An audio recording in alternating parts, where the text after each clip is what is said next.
नमस्कार और स्वागत है।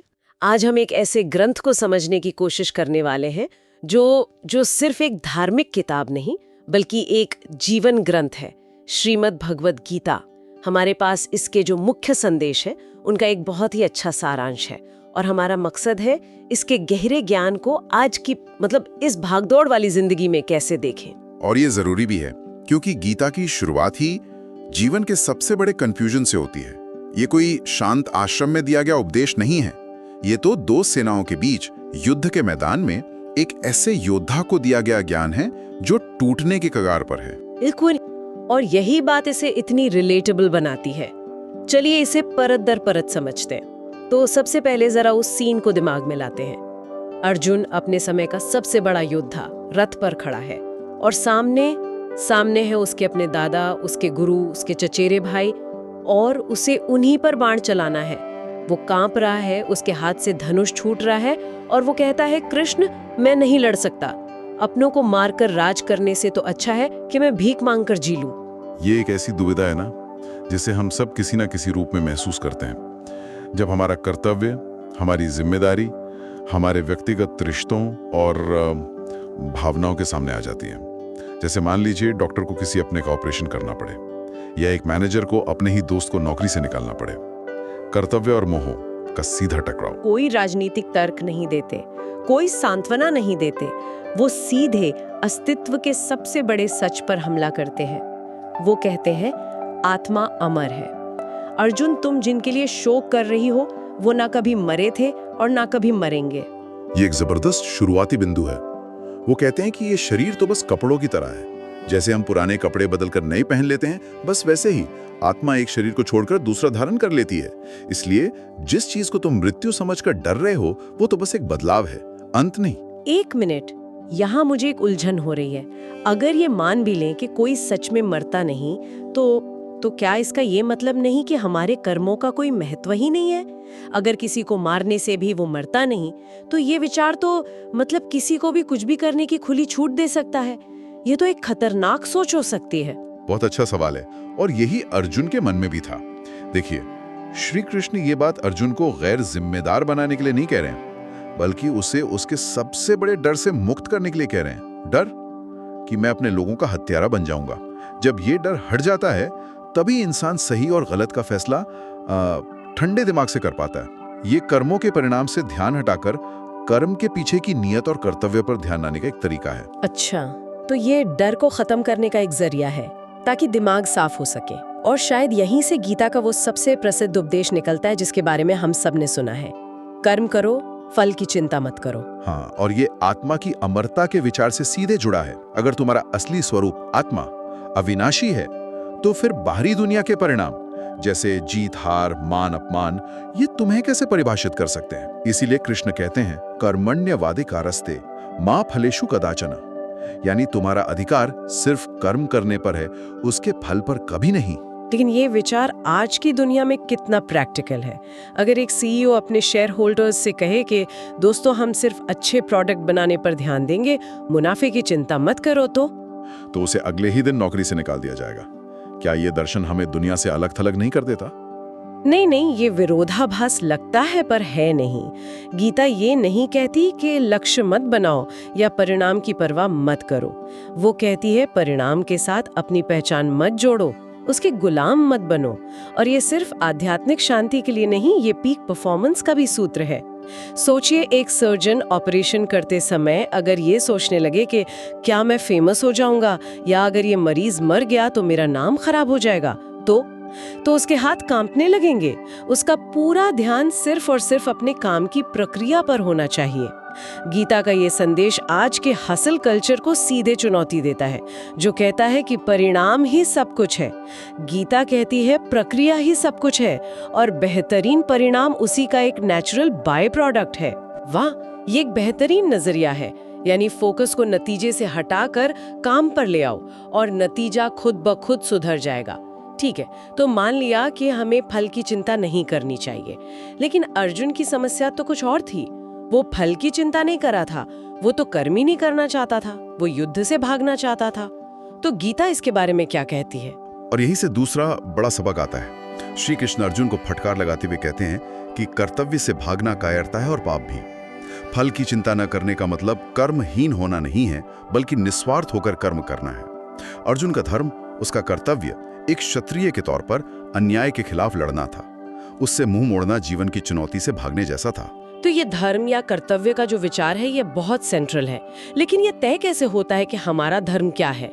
आज की दुनिया में जहाँ भूमिकाएं इतनी जटिल हैं, कोई अपना धर्म कैसे पहचाने? गीता के संदर्भ में धर्म का मतलब सिर्फ पूजा पाठ नहीं है। धर्म का अर्थ है वो भूमिका, वो जिम्मेदारी जो हमें निभानी है। एक छात्र का धर्म है पढ़ना, एक शिक्षक का है पढ़ाना, एक माता पिता का धर्म है बच्चों का पालन पोषण। ये जीवन की हर भूमिका को पूरी ईमानदारी और क्षमता से निभाने के बारे में है। और इससे भागना मतलब खुद अपनी क्षमताओं और जिम्मेदारियों का अपमान करना है। लेकिन इससे भागना इतना स्वाभाविक क्यों लगता है? आखिर अर्जुन जैसा महान योद्धा भी तो यही करना चाहता था। जरूर कोई बहुत बड़ी शक्ति होगी जो हमें हमारे कर्तव्य से खींचकर दूर ले जाती है। आपने बिल्कुल सही नस पकड़ी है। गीता के अनुसार कर्तव्य के मार्ग में दो सबसे बड़ी बाधाएं हैं, अहंकार और मोह। मैं और मेरा की भावना ही सारे दुखों की जड़ है। अर्जुन का दुख क्या था?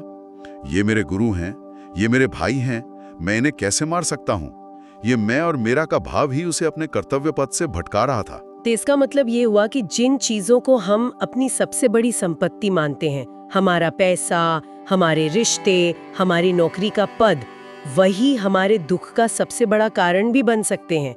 ये एक विरोधाभास जैसा लगता है, क्योंकि हम इन्हीं से जुड़ाव में तो खुशी ढूंढते हैं। सही कहा। गीता इन चीजों को छोड़ने के लिए नहीं कहती, इनसे मोह करने से मना करती है। मोह का मतलब है किसी चीज से इतना ज्यादा जुड़ जाना कि उसके बिना आप अपने अस्तित्व की कल्पना ही ना कर पाएं। मैं कई ऐसे लोगों से मिला हूं जो अपने स्टार्टअप से इतना मोह कर बैठते हैं कि जब बाजार बदलता है तो वे कंपनी को बदलने से इनकार कर देते हैं और सब कुछ तबाह हो जाता है। उनका मैं और मेरी बनाई हुई कंपनी का अहंकार उनकी रचना को ही खत्म कर देता है। यही मोह है। अच्छा, तो आप ये कह रहे हैं कि जिसे हम खुशी समझते हैं, गीता उसे एक जाल मानती है? अगर पैसा, शोहरत, रिश्ते ये सब दुख का कारण बन सकते हैं, तो फिर सच्चा सुख है कहाँ? ये सवाल तो किसी को भी परेशान कर सकता है। और यही गीता का सबसे क्रांतिकारी संदेश है। वो कहती है कि तुम गलत जगह सुख ढूंढ रहे हो। सच्चा सुख और शांति बाहर नहीं, भीतर है। बाहरी सुख तो इंद्रियों पर निर्भर करते हैं, आज हैं कल नहीं। अच्छा खाना, अच्छी फिल्म, तारीफ, ये सब अस्थायी हैं। असली और स्थायी शांति मन को साधने से, उसे स्थिर करने से मिलती है। एक ऐसी शांति जिसे बाहरी दुनिया की उथल-पुथल छीन नहीं सकती। पर ये होता कैसे है? मन को साधना, ये सुनने में जितना आसान लगता है, करने में उतना ही मुश्किल है। क्या गीता इसके लिए कोई एक सीधा रास्ता बताती है? यही तो गीता की खूबसूरती है कि वो वन साइज फिट्स ऑल वाला फॉर्मूला नहीं देती। वो जानती है कि इंसान अलग अलग स्वभाव के होते हैं, इसलिए वो आंतरिक शांति पाने के 3 मुख्य मार्ग बताती है और उनमें संतुलन बनाने पर जोर देती है। ये हैं कर्मयोग, भक्ति योग और ज्ञान योग। एक मिनट, यहाँ मुझे फिर एक उलझन है। आपने 3 रास्ते बताए, कर्म, भक्ति और ज्ञान। क्या ये अलग अलग लोगों के लिए है? मतलब क्या कोई सिर्फ भक्ति योग अपनाकर बिना सही कर्म किए मोक्ष पा सकता है? ये तो एक शॉर्टकट जैसा लगता है। ये सवाल बहुत जरूरी है। ये तीनों रास्ते अलग अलग मेन्यू की तरह नहीं है कि आप कोई एक चुन लें। ये एक ही रस्सी के 3 धागों की तरह हैं जो मिलकर उसे मजबूत बनाते हैं। इसे थोड़ा और समझाइए। जरूर। कर्म योग उन लोगों के लिए है जिनका स्वभाव करने का है, जो एक्शन ओरिएंटेड है। ये कहता है अपना काम करो, लेकिन उसे पूजा की तरह करो, बिना किसी स्वार्थ के। भक्ति योग उन लोगों के लिए है जो दिल से सोचते हैं, जो भावनात्मक हैं। ये कहता है सब कुछ ईश्वर पर छोड़ दो, अपने हर कर्म का फल उन्हें समर्पित कर दो। और ज्ञान योग वो उन लोगों के लिए है जो बुद्धिजीवी हैं, जो हर चीज के पीछे का क्यों जानना चाहते हैं। ये कहता है ज्ञान के जरिए समझो कि तुम कौन हो। तुम ये शरीर या मन नहीं, बल्कि अविनाशी आत्मा हो। तो मतलब ये है कि इन तीनों का संतुलन जरूरी है। आप सिर्फ काम नहीं कर सकती, या सिर्फ पूजा नहीं कर सकती, या सिर्फ किताबें नहीं पढ़ सकती। एक संपूर्ण जीवन के लिए तीनों को साधना होगा। बिल्कुल। सच्चा योगी वही है जो अपने काम में कर्मयोगी की तरह निस्वार्थ हो, जिसका दिल एक भक्त की तरह समर्पित हो और जिसकी बुद्धि एक ज्ञानी की तरह स्थिर और साफ हो। ये जीवन के हर पहलू, काम, विश्वास और ज्ञान को एक साथ साधने की कला है। तो चलिए इन सब बातों को समेटते हैं। किसी ऐसे व्यक्ति के लिए जो अभी ये सुन रहा है, शायद ट्रैफिक में फंसा है या किसी डेडलाइन के तनाव में है, उसके लिए इन सब शिक्षाओं का क्या मतलब है? इन्हें रोजमर्रा की जिंदगी में कैसे उतारा जाए? देखिए, गीता कोई पलायनवादी दर्शन नहीं है। वो अर्जुन को ये नहीं कहती कि सब मोहमाया है, चलो जंगल में जाकर तपस्या करते हैं। वो उसे युद्ध के मैदान में जीवन के सबसे बड़े संघर्ष के बीच कर्म करने के लिए कहती है। इसलिए ये आज के लिए और भी ज्यादा प्रासंगिक है। इसका सबसे पहला व्यावहारिक लाभ है तनाव से मुक्ति। जिस पल आप अपना ध्यान परिणाम के डर से हटाकर काम की गुणवत्ता पर ले आते हैं, आपका आधा तनाव खत्म हो जाता है। काम बोझ नहीं, एक चुनौती लगता है। और शायद असफलता के डर से लड़ने की शक्ति भी मिलती है। अगर आप ये समझती हैं कि एक प्रोजेक्ट का फेल होना या एक परीक्षा में कम नंबर आना आपकी पहचान को खत्म नहीं कर सकता, क्योंकि आप उससे कहीं ज्यादा बड़ी हैं, तो आप ज्यादा जोखिम लेने और नई चीजें आजमाने की हिम्मत कर पाती हैं। निश्चित रूप से। और रिश्तों में संतुलन भी आता है। जब आप मोहों और अधिकार की भावना से हटकर लोगों से जुड़ते हैं, तो रिश्ते ज्यादा स्वस्थ हो जाते हैं। आप लोगों से प्यार करते हैं, लेकिन उन्हें अपनी खुशियों का एकमात्र स्रोत नहीं बनाते। आप उन्हें स्पेस देते हैं। मुझे एक पंक्ति याद आ रही है जो हमारे श्रोता के नोट्स में थी। गीता हमें कमजोर नहीं, निडर बनाती है। ये अर्जुन को युद्ध से भगाने के लिए नहीं, बल्कि एक स्थिर और शांत मन के साथ अपना कर्तव्य निभाने के लिए तैयार करती है। ये हमें एक्शन लेने से नहीं रोकती, बल्कि एक्शन के पीछे की हमारी नीयत को शुद्ध करती है। आपने पूरी बात का सार कह दिया। ये आज के पेशेवर और व्यक्तिगत जीवन की चुनौतियों के लिए एक प्रैक्टिकल गाइड की तरह है। चाहे वो ऑफिस का प्रेशर हो, रिश्तों की जटिलताएं हों या जीवन में दिशाहीन महसूस करना हो, गीता के सिद्धांत हर जगह लागू होते हैं।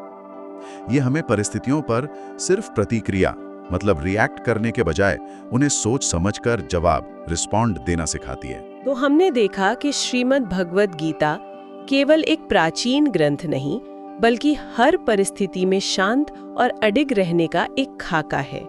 यह दुनिया में रहते हुए भी दुनिया की उथल-पुथल से अप्रभावित रहने की कला सिखाती है। यह हमें एक स्थितप्रज्ञ व्यक्ति बनने की राह दिखाती है, यानी वो इंसान जिसका मन सुख दुख, लाभ हानि, जीत हार में समान और स्थिर रहता है, जो अपने कर्तव्यों का पालन करता है लेकिन उनके परिणामों से बंधा नहीं है। वाकई ये एक मार्गदर्शक की तरह है। और जैसा कि कहा जाता है, जब जीवन कठिन लगे तो गीता की ओर देखो, रास्ता अपने आप दिख जाएगा। और मैं श्रोताओं के लिए एक अंतिम विचार छोड़ना चाहूंगा। ये सोचने वाली बात है कि हजारों साल पहले युद्ध के मैदान में दिया गया ये ज्ञान आज के डिजिटल युग के मानसिक और भावनात्मक संघर्षों के लिए भी उतना ही सटीक और प्रासंगिक कैसे बना हुआ है। शायद इसलिए क्योंकि हमारी बाहरी परिस्थितियां, हमारी तकनीक, हमारा समाज, ये सब भले ही बदल गए हों, पर इंसान का आंतरिक संघर्ष वही है। उसका डर, उसकी इच्छाएं, उसका मोह और उसकी शांति की खोज। ये कहानी शाश्वत है।